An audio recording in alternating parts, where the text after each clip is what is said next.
La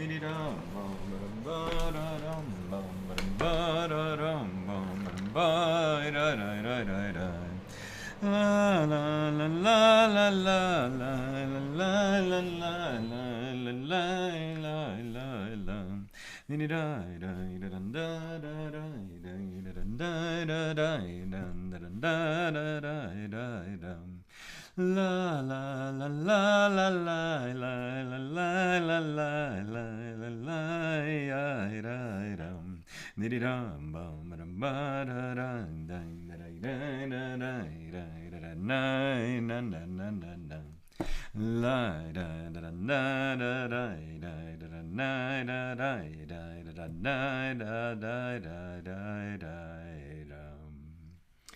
A good Vok, Shavua Tov, a good week to you, my holy sisters and brothers. It's great to be with you. Let's light up the darkness. Who's in the house on a Saturday night? And as always, I'm so in awe of the people on the East Coast that are tuning in at 12:25 past midnight. Sharon in New Jersey, Shandora in the Bronx, Bella in Florida, Paul in the Great Northwest, Gisette in Colorado, Belle, shalom to all. Happy to be in class with sleeping dogs in Texas. Welcome, everybody. I got to share, I heard an amazing story today from Rabbi Marvin Heyer, the head of the Simon Wiesenthal Center in the Museum of Intolerance here in LA. A tremendous teacher and a gifted speaker. And he spoke by our minyan this afternoon. And he said that he met the king of Bahrain, who's actually in LA this week, and is putting on an event with all kosher food to benefit the Jewish people. When did the king of Bahrain become such a friend of the Jewish people? Very interesting story. It came about, at least in part, because the king of Bahrain has a beautiful voice. Apparently he's a great tenor. And his personal hero is Frank Sinatra. And did you know that Frank Sinatra was a profoundly close friend of the Jewish people? Motivated by living through the World War II era and seeing how Jews were persecuted and the horrific Holocaust that happened at that time, Frank became a very dedicated friend of the Jewish people and wanted the Jewish people to have a state of Israel. And in fact, there was an amazing story that when the Jews in Israel were gearing up for the War of Independence between World War II and finally the war happened in 1948, and they had to build up this fledgling army. So Teddy Kollek, who I think was the first mayor of Jerusalem, if I'm not mistaken, was collecting money in Miami to provide for this fledgling Israeli army. And he had collected $1,100,000 and had to get it to the captain of a ship that was going to sail across the Atlantic with a bunch of arms for the fledgling Israeli army. And he had to get that money there, and Teddy Kollek realized that he was being followed. And he was afraid that he could be arrested if it was some kind of government agent, or he could be robbed if it was something more nefarious, but he was going to lose the money that Israel needed so desperately to supply the army. And he realized that he was in a building that Frank Sinatra was in, and Frank had already talked about how much he supported the creation of a Jewish state. And so Teddy Kollek went to Frank Sinatra and said, I think I'm being followed. I have to deliver this $1.1 million. It's absolutely critical for the creation of the state of Israel. And Frank Sinatra said it would be my honor to deliver that money. And when the king of Bahrain heard that his hero, Frank Sinatra, who was a friend of the Jewish people, and that in fact, like something about he couldn't obtain his records because there was some kind of BDS boycott on Frank Sinatra records at some point, that inspired the king of Bahrain to be a friend of Israel and of the Jewish people. Interesting story I heard today from Rabbi Heyer. All right, let's get into it. We're on page 70 here in Tractate Gittin, the 19th volume of the Talmud. We're working our way through chapter 7, discussing Mishnah number 1. These are generally speaking the laws of divorce. We've had many digressions, but we open this chapter by saying that a husband who instructs somebody, write a bill of divorce for my wife, when the husband is ill with some kind of temporary insanity, so we disregard his instruction. And having discussed this temporary insanity, labeled here kordiakos, which according to some even means that some kind of a demon took a hold of someone's heart, that at any rate, we discussed some cures for this condition and other conditions, and then we went to a long digression on Talmudic remedies for various physical ailments. And we're going to continue that a little bit here, and then we're going to get back to the laws of divorce. We have a really colorful and interesting page tonight. So we picked this up a few lines from the top on page 70a here in Tractate Gittin. Rabbi Yehoshua ben Levi says, if one ate ox meat with a turnip and slept by the light of the moon on the night of the 14th or the 15th of the month, when the full moon is, since all the months are lunar, 14th or 15th is when we have a full moon. And he did this in the season of Tammuz, right? 17th of Tammuz was last month. This month is Av, which contains Tisha B'Av. So if he did this during the summer, eating ox meat, right, with a turnip and sleeping by the light of the moon when it's a full moon in the summer, so this person will be afflicted with achilu, a severe fever. So a sage taught, and one who fills his stomach, hold on a second.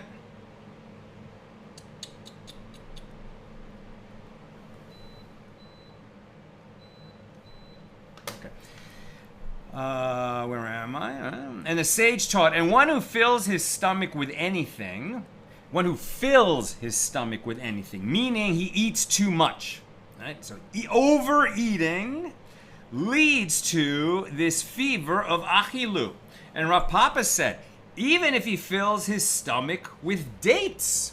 The Gemara asks, isn't this obvious? As Rabbi Yehoshua ben Levi explicitly mentioned, if one fills his stomach with anything, so why wouldn't it be harmful even if he filled his stomach with dates? And the Gemara answers, it might enter your mind to say that since the master said the following in praise of dates, number one, dates satisfy the body, right? Dates from a palm tree. Dates satisfy the body, warm it up, act as a laxative, strengthen the body, and do not spoil the body, right? So dates are considered to be very healthy. So perhaps one might have thought that dates are beneficial even if he ate too many. To disabuse us of this notion, Rabbi Yehoshua ben Levi teaches us, and the Gemara follows, that even one who eats too many dates, it's harmful. Don't overeat anything, even foods that are considered to be very healthy. And the Gemara asks, well, what is this affliction achilu that is mentioned here? And Rabbi Elazar says, a fire of the bones. And the Gemara asks, what is a fire of the bones? And Abaye said, this is what is called Eish Garmeh in Aramaic. What is its remedy? Abaye said, my mother told me that any drink consumed for medicinal purposes should be taken for either 3 or 7 or 12 days, depending on what is necessary for that specific ailment. You know, I just had that gum surgery. I had to take amoxicillin, an antibiotic, for 7 days. And if this is taken to treat achilu, then he must drink it until he is healed. Any drink consumed for medicinal purposes should be consumed with an empty heart, i.e., without eating first. And for the disease of achilu, he consumes the medicine after he eats and drinks and enters the bathroom and exits and washes his hands. and they bring him a fistful of shetita, a type of food made from lentils, and a fistful of aged wine. By the way, it's an ancient teaching in the Talmud, in the Jewish tradition, that one washes his hands after going to the bathroom. And let him mix them together, and let him eat this mixture, and let him wrap himself with his sheet and sleep, and let there be no one who will awaken him until he awakens on his own. And when he awakens, let him remove the sheet from himself. And if he does not do this, then the illness will return to him. Elijah the prophet said to Rabbi Nassim, right? So Elijah, Eliyahu, I was just singing at the beginning of the show tonight, during the timer, Eliyahu Hanavi, a song we sing after Shabbos ends.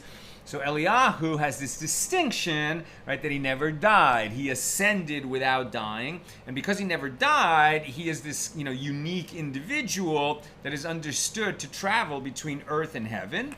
And from time to time, he would appear to a few of the sages and send messages or answer questions.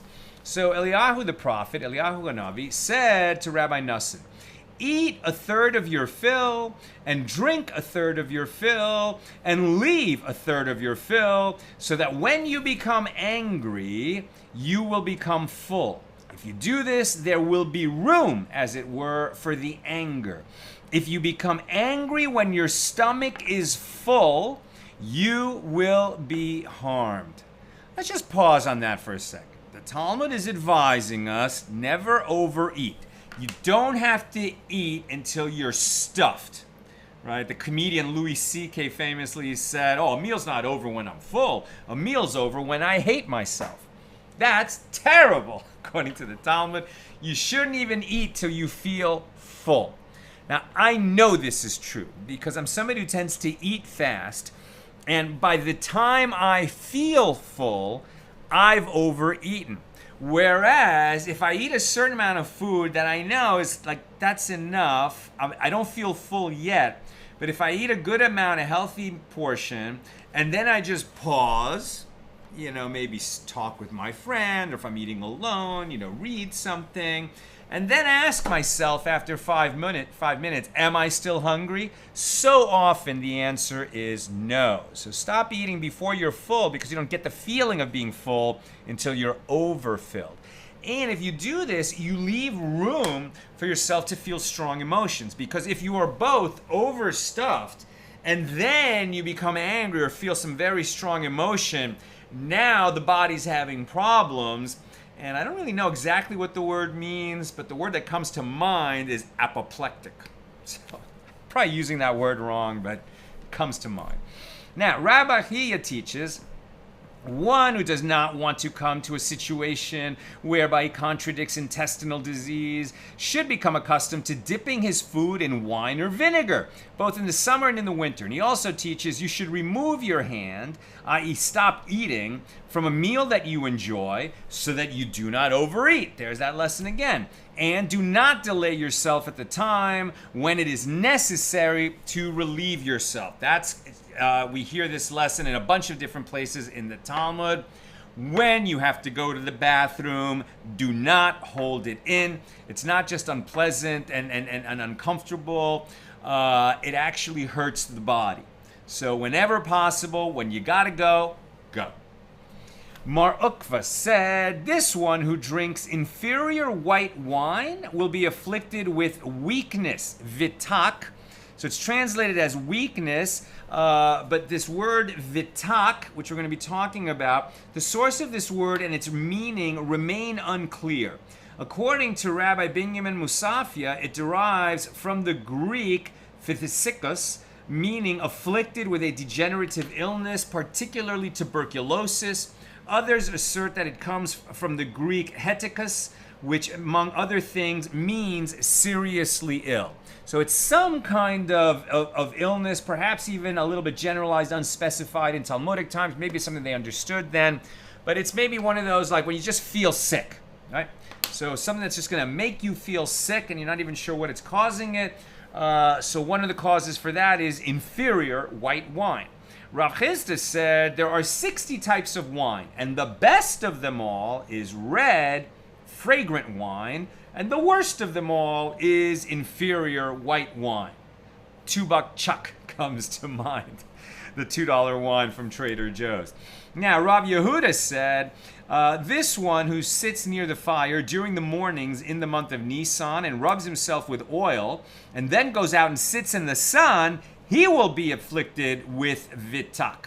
And the sages taught one who let blood. Right, this was a very common medical procedure in ancient times, and right up to maybe 150 years ago, one of the most common medical procedures was letting blood, just literally letting yourself bleed a bit, which would tire you and lead you to rest. They had all kinds of theories about relieving pressure, relieving the humors, etc. But it's something that doctors did for thousands of years. So the sages taught one who let blood and afterward engaged in sexual intercourse has weak children conceived from those acts of intercourse. If both of them, the husband and wife, let blood and then they engage in sexual intercourse, they will have children afflicted with a disease known as ra'atan.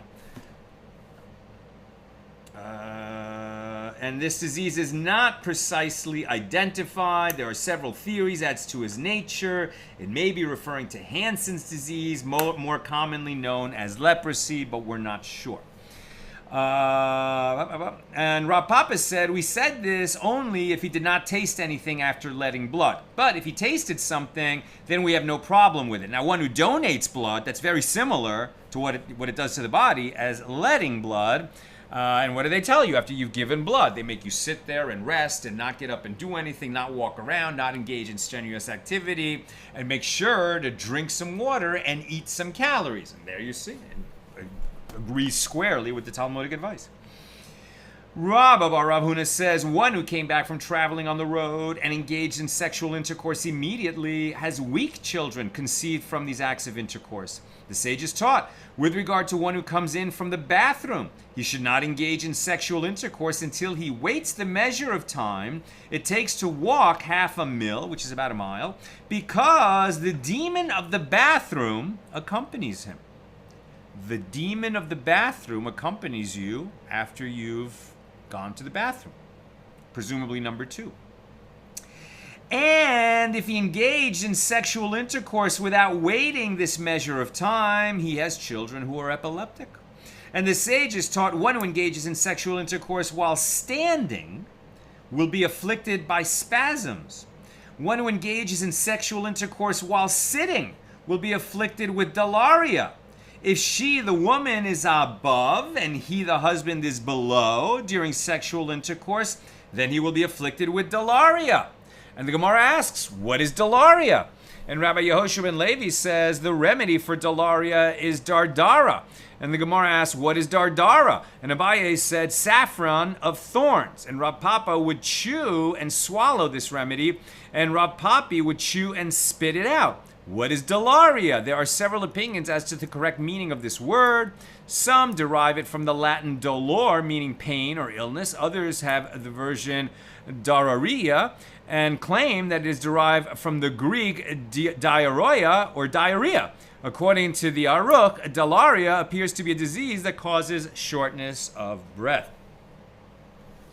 Abaye says, as a remedy for one who is not an expert, i.e. does not have strength in the way of the world, meaning sexual intercourse. So one who lacks strength for sexual intercourse, let him bring 3 vessels, kefitze, each containing 3/4 of a lug of safflower thorns, and let him grind them and boil them in wine and drink the mixture. And Rabbi Yochanan says, these are the remedies that return me to my youth with regard to sexual intercourse. 3 things diminish a person's strength, and they are fear, traveling on the road, and sin. Now that's really interesting. 3 things diminish a person's strength: fear, road trip, and sin. And the Gemara explains, fear, as it is written, my heart flutters, my strength fails me, Psalm 38:11. Traveling on the road, as it is written, he has weakened my strength on the road, Psalm 102, verse 24. Sin, as it is written, my strength fails because of my sin. Psalm 31:11. 3 things break a person's body, and they are if he ate while standing, if he drank while standing, and if he engaged in sexual intercourse while standing.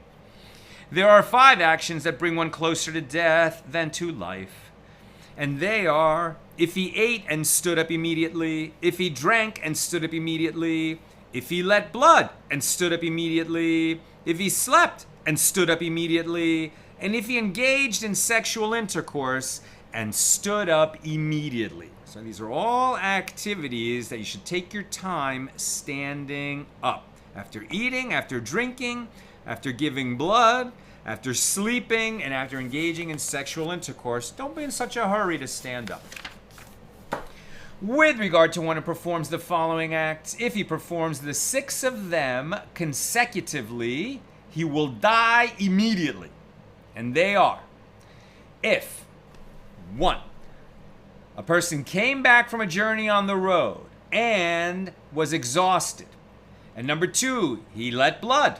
And number 3, he entered the bathhouse. And number 4, he drank and became intoxicated. And number 5, he slept on the ground. And number 6, then he engaged in sexual intercourse. If you do those 6 things in that order, he will die. And Rabbi Yochanan says, but he will die for certain only in the case where he performs them in this order. Abaye said, if he performs these actions in this order, he will die. But if he performs them out of order, he will become weak. The Gemara asks, is that so? But didn't a woman named Meoret make her slave perform 3 of these actions, and the slave died as a result? And the Gemara answers, well, that slave was weak to begin with, which is why he died. But an ordinary individual would die only upon performing all of these acts in the previously mentioned order. 8 actions are difficult for the body and the soul to handle in large amounts, and are beneficial in small amounts. And they are, okay, so these activities are beneficial in small amounts and harmful in large amounts. Number 1, traveling on the road. Number 2, engaging in the way of the world, i.e. lovemaking. Number 3, having wealth. It's good to be a little rich, harmful to be very rich. Work. Good in small amounts, not good in over amounts. Drinking wine. Sleep. Hot water and bloodletting. 8 actions or illnesses decrease the semen in a man. And they are salt, hunger, a skin disease called netic, crying, sleeping on the ground, the mililot plant, and dodder, eaten not in its time, i.e. before it is ripe, and bloodletting performed below, meaning on the lower portion of the body, causes twice as much harm as the other actions mentioned. And the sage taught just as bloodletting below, meaning in the lower part of the body, causes twice as much harm, so too bloodletting above, on the upper portion of the body, is twice as effective. So if you're going to do a therapeutic bloodletting, let it come from your upper body, not your lower body. And indeed, whenever we give blood, it's from the upper body, right? And Rav Papa said, when the Gemara mentioned letting blood from below, it meant below the testicles. And when it mentioned letting blood from above, it meant above the testicles. Now we're on 70b. It was taught, and dodder, eaten not in its time, meaning before it is ripe, causes harm. And the Gemara explains, a sage taught, just as eating dodder not in its time is harmful to the body, so too eating it in its time, when it is ripe, is good for the body. And Rav Papa said, its time is Tammuz, in the summer, and not in its time, this is Tevet, in the winter. And during the days of Nisan, meaning the spring, and the days of Tishrei, meaning the autumn, they neither help nor harm. And now the Gemara returns to its discussion of the laws mentioned in our Mishna, that one who is having temporary insanity, we don't listen to his instruction to write a bill of divorce for his wife. If he said, write a bill of divorce for my wife when he was lucid, and he was then afflicted with temporary insanity, and he retracted his previous statement, and he said, do not write that bill of divorce, so his latter statement is considered to be nothing, i.e. it is not halakhically valid. When he was sane, he said, write the get. When he was crazy, he said, don't write the get. So we don't listen to him when he's crazy. The Gemara comments on this that Rabbi Shimon ben Lakish says, in that case, the court writes and gives the bill of divorce immediately, because even though he is insane, the court does not wait for him to return to his senses. And Rabbi Yochanan says they write the get based on his instructions only once he is healed and returns to the sound state of mind. So that's an interesting dispute between Rabbi Yochanan and Reish Lakish. And the Gemara elaborates what is the reason for the opinion of Reish Lakish, right? That we give the get immediately. He said to give it, then he became insane. He said, don't give it. We don't listen to him, and we finish the process of giving the get to the wife.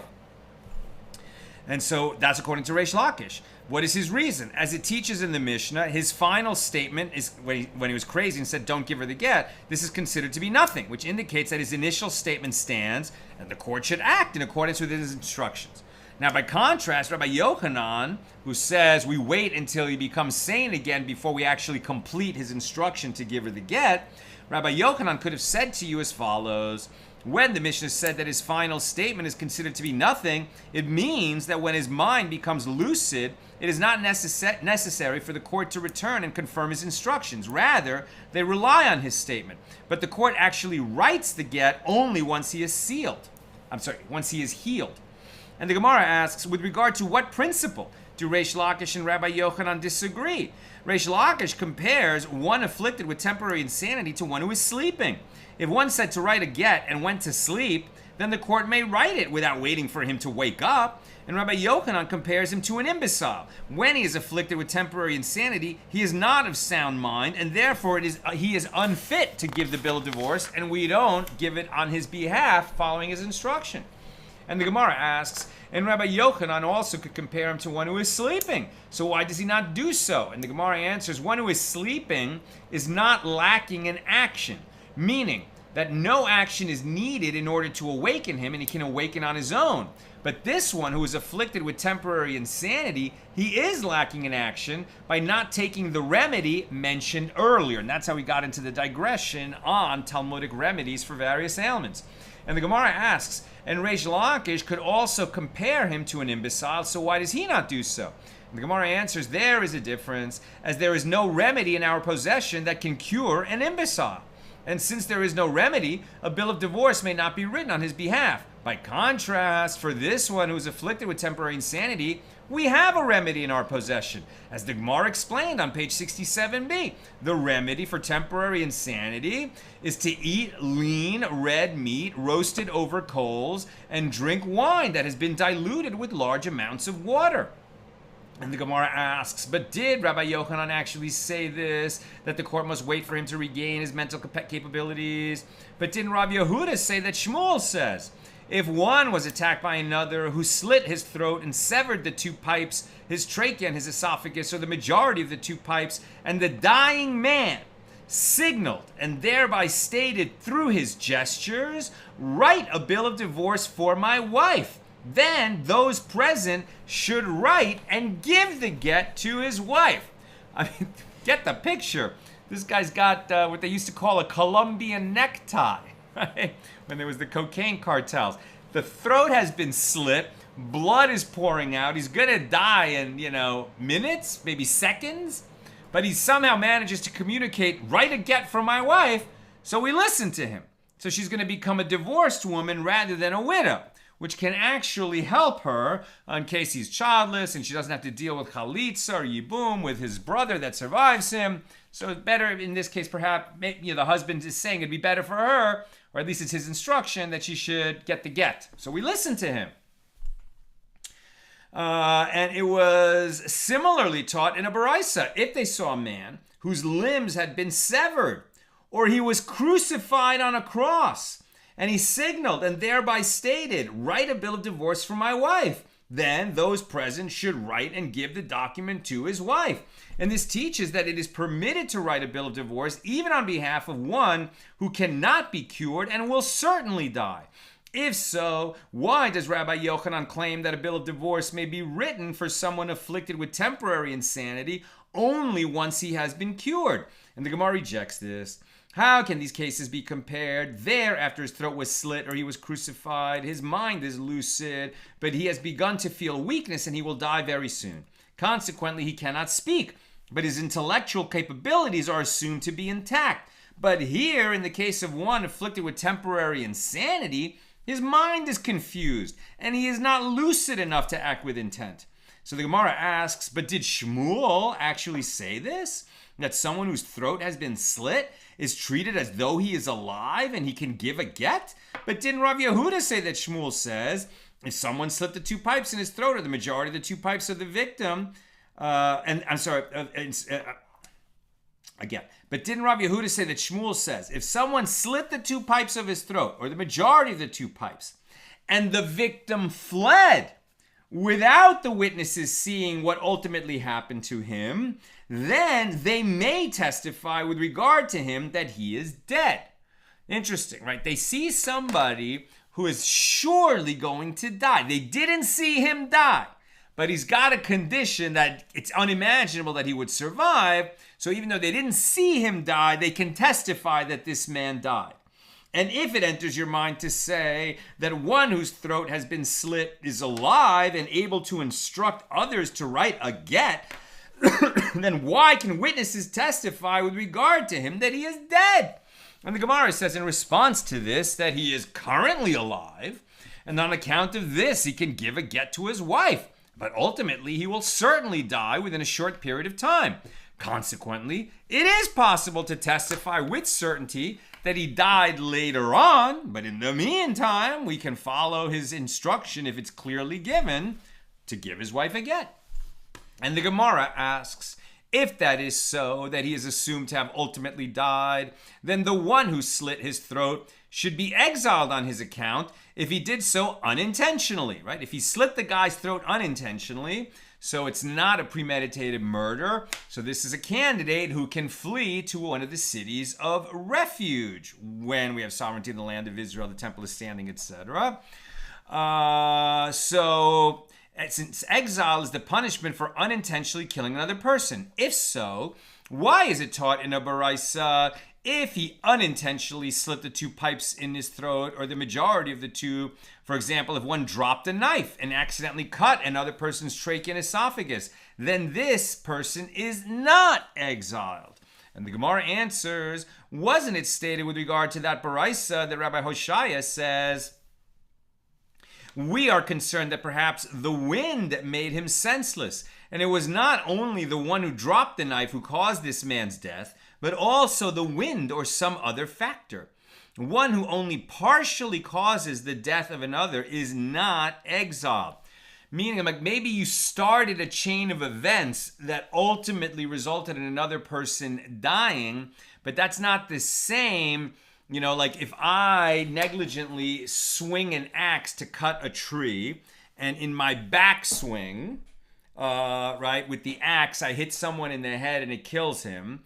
Okay, so I didn't do that on purpose. I didn't murder him on purpose. It was a negligent swing. I should have checked. I didn't. So it was not intentional murder, but it was a negligent murder. For that, I would be exiled and have to live out live in one of the cities of refuge for as many years as it takes until that the high priest at that time dies, and then I can return back to where I lived before. And this is while I'm in the city of refuge, then the blood avenger, right, the family member of the one I killed, is not permitted to come and kill me. But in that case, right, with the backswing of the axe while chopping a tree that hit someone in the head, that's clearly what killed him.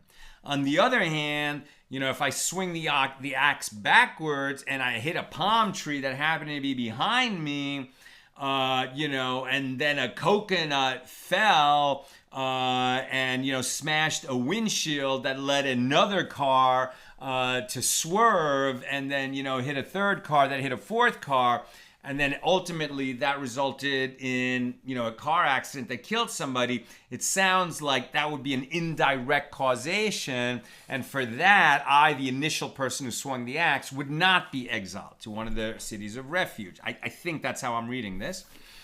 So where am I? And the Gemara answers, wasn't it stated with regard to that Baraisa that Rav Hoshaya says, we are concerned that perhaps the wind made him senseless, right? And in other words, indirect causation. Or also perhaps he, the one who had his throat slit, brought his death closer through his convulsions and his death throes. For example, like you hit somebody with a car, God forbid, and now this person, he's in a serious state, but if he gets medical care, he'll be fine. But if he says, no, I don't want medical care, and people are like, what are you talking about? You just got hit in the head. You need to go to the hospital. He says, I refuse to go to the hospital.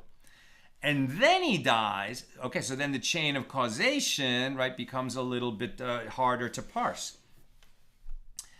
Now, what is the difference between the first and second explanations with regard to why this killer is not exiled? And the difference between them is that if he slit his throat in a marble house and the victim convulsed, in such a case, the death cannot be attributed to the wind.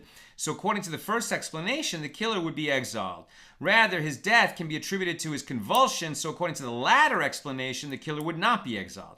Alternatively, if he slit his throat outside and the victim did not convulse, in such a case, the death can be attributed to the wind. So according to the first explanation, the killer would not be exiled. Since it cannot be attributed to the victim's convulsions, according to the latter explanation, the killer would be exiled.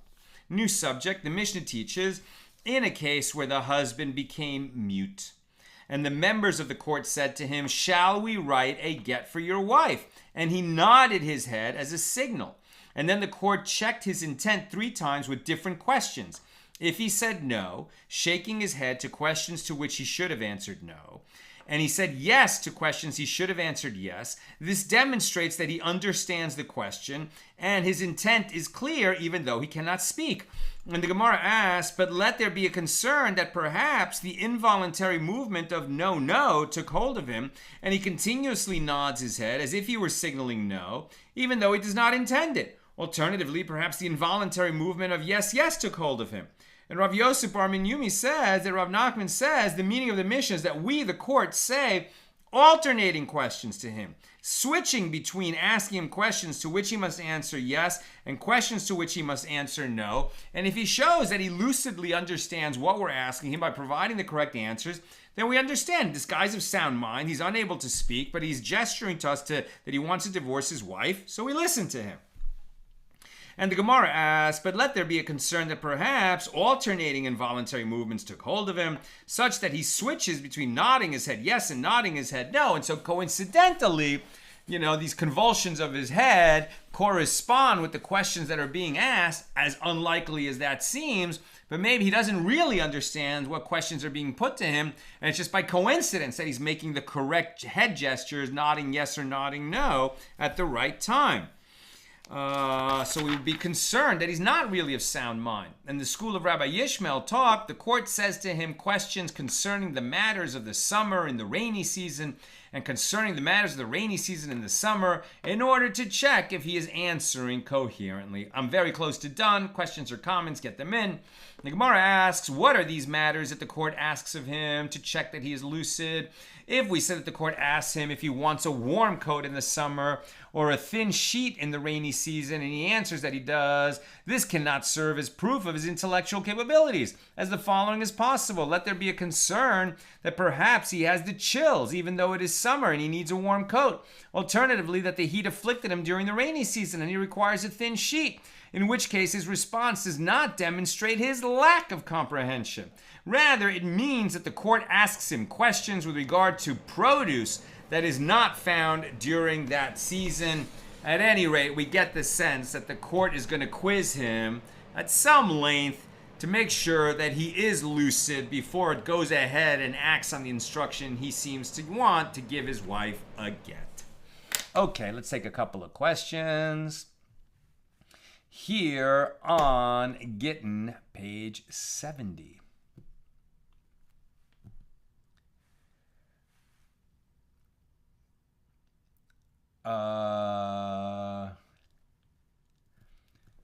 Okay, Nina says she was saying goodbye to our house guest, so she's not sure of the context of this, but Paul has said bone cancer, tuberculosis of the bone. Could these be considered extreme cases of this, and I'm afraid I'm not sure what you're asking, right? I think all right, when we were talking about the fever of the bones, right?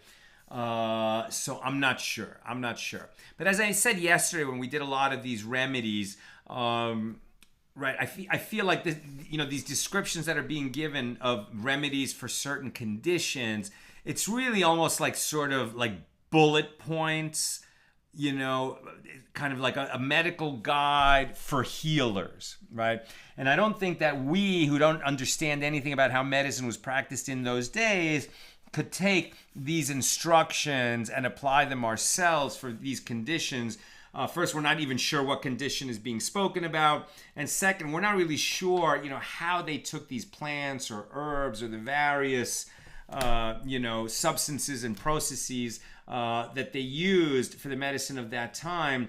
And I'm afraid that probably, again, like I mentioned yesterday, these cures are listed in the Talmud because they work. They were proven effective over the centuries. And I think that there was a real art to applying them. And I'm afraid that much of that art has been lost with the advent of modern science. Now, obviously, modern science is able to cure many maladies that were considered incurable in the past. And so we're so grateful for that. But it would be good if some of these traditional remedies might still exist, because probably, there's been some stuff lost that could be wonderfully efficacious in the modern world. And may that knowledge somehow be restored. That's what I've got for us tonight. With God's help, we'll be together again tomorrow, Sunday, at the regular time, 6 p.m. Pacific, for page 71. Have a great week.